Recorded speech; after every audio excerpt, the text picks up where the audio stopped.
प्रस्तावना। विश्व भर में ईसाई धर्म के अनुयायियों की संख्या करोड़ों में है। यह धर्म अपने आध्यात्मिक, नैतिक और सामाजिक मूल्यों के लिए जाना जाता है। कैथोलिक चर्च ईसाई धर्म का सबसे बड़ा संप्रदाय है, जिसके अनुयायी पोप को सर्वोच्च धर्मगुरु मानते हैं। इस पृष्ठभूमि में जब रॉबर्ट फ्रांसिस प्रीवोस्ट को एक प्रमुख पद अर्थात कैथोलिक चर्च के सबसे बड़े ईसाई धर्मगुरु के रूप में मान्यता प्राप्त हुई, तो यह न केवल धार्मिक दुनिया में एक ऐतिहासिक क्षण था, बल्कि एक प्रेरणादायक उदाहरण भी बना कि समर्पण, सेवा और धर्म के प्रति निष्ठा किस प्रकार किसी व्यक्ति को शिखर तक पहुंचा सकती है। रॉबर्ट प्रीवोस्ट का प्रारंभिक जीवन। रॉबर्ट फ्रांसिस प्रीवोस्ट का जन्म 14 सितंबर 1955 को अमेरिका के शिकागो शहर में हुआ। उन्होंने अपने जीवन की शुरुआत एक सामान्य कैथोलिक परिवार से की थी। बाल्यावस्था से ही उनका झुकाव धार्मिक गतिविधियों और समाज सेवा की ओर था। उनकी शिक्षा और जीवन शैली में ईसाई मूल्यों की स्पष्ट छाप थी। वे विनम्र, सेवाभावी और अत्यंत अनुशासित व्यक्ति रहे हैं। रॉबर्ट ने दर्शन और धर्मशास्त्र में गहन अध्ययन किया। वे ऑगस्टीनियन ऑर्डर के सदस्य बने, जो कि एक प्रसिद्ध धार्मिक संगठन है। उन्होंने शिक्षा प्राप्ति के बाद मिशनरी कार्यों के माध्यम से समाज में अपनी सेवा की शुरुआत की, जिसमें उन्होंने पेरू और अन्य लैटिन अमेरिकी देशों में सेवा कार्य किए। धार्मिक जीवन और मिशनरी कार्य। प्रीवोस्ट का धार्मिक जीवन केवल प्रार्थनाओं तक सीमित नहीं था। उन्होंने सक्रिय रूप से उन क्षेत्रों में कार्य किया जहां मानवता को मदद की आवश्यकता थी। वे विशेष रूप से गरीबों, वंचितों और पीड़ितों की सेवा में लगे रहे। उनके कार्यों का सबसे प्रभावशाली पक्ष यह था कि वे अपने मिशन को केवल धार्मिक दायरे तक सीमित नहीं रखते थे, बल्कि समाज में व्याप्त असमानता, भेदभाव और अन्याय के खिलाफ भी आवाज उठाते थे। उन्होंने पेरू में लगभग 2 दशकों तक सेवा की और वहां के धार्मिक समुदाय के प्रमुख भी बने। उनके नेतृत्व में न केवल चर्च की साख बढ़ी, बल्कि ईसाई समाज के प्रति आम जनता का विश्वास भी मजबूत हुआ। उन्हें शिक्षित करने, स्वास्थ्य सेवाएं उपलब्ध कराने और सामाजिक चेतना फैलाने के लिए जाना जाता है। वेटिकन में पदोन्नति और वैश्विक मान्यता।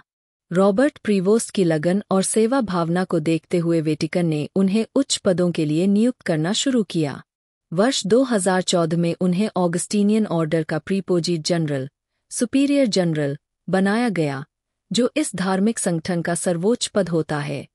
यह पद पूरे विश्व में ऑगस्टीनियन समुदाय के प्रशासन और संचालन के लिए अत्यंत महत्वपूर्ण होता है। उनकी कार्यकुशलता, नेतृत्व क्षमता और आध्यात्मिक दृष्टिकोण के चलते वे पोप फ्रांसिस की नज़र में आए।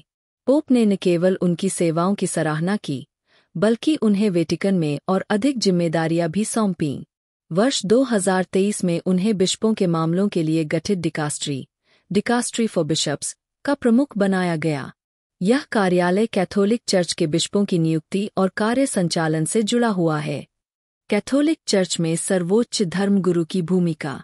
हाल ही में, जब रॉबर्ट प्रीवोस्ट को चर्च के सबसे प्रमुख धार्मिक पद अर्थात prefect of the dicastery for bishops बनाया गया, तो यह माना गया कि उन्होंने कैथोलिक चर्च में धर्मगुरु के रूप में सर्वोच्च स्थान प्राप्त कर लिया है। यह पद उन्हें पोप के पश्चात कैथोलिक चर्च की संरचना में सबसे प्रभावशाली नेताओं में शामिल करता है।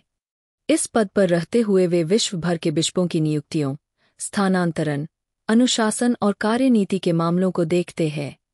उनकी राय और निर्णय कैथोलिक चर्च के भविष्य को निर्धारित करने में महत्वपूर्ण भूमिका निभाते हैं।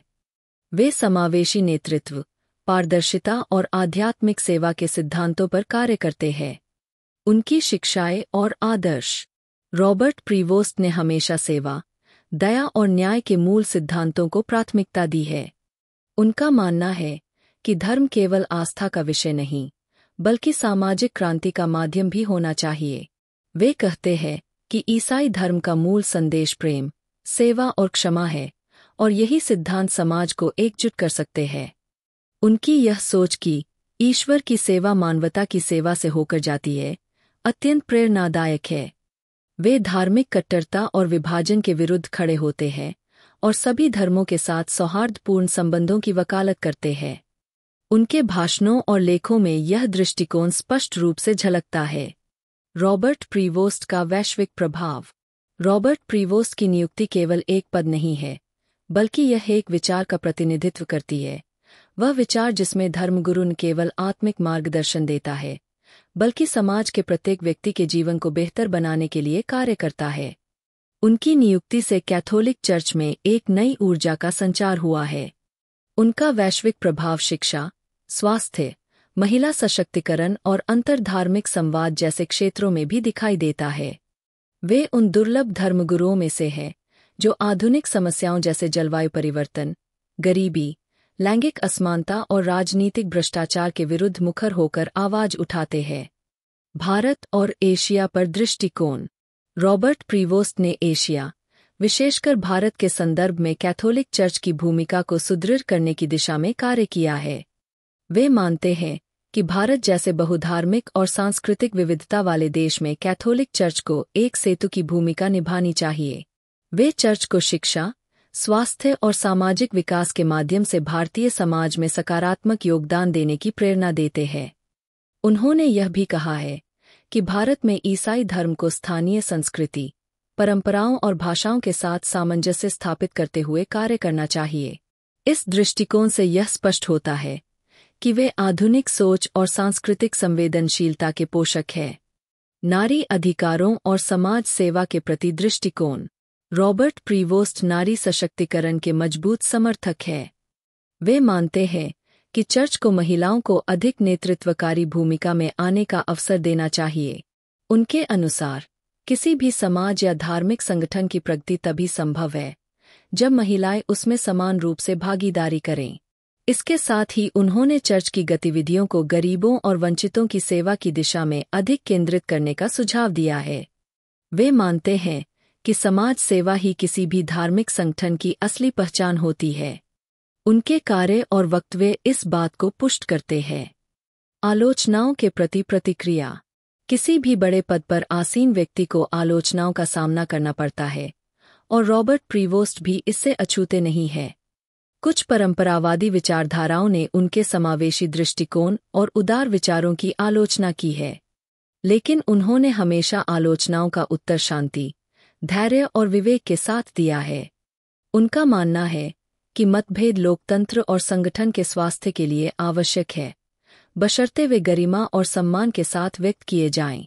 उन्होंने चर्च के भीतर संवाद और पारदर्शिता को बढ़ावा देने का प्रयास किया है।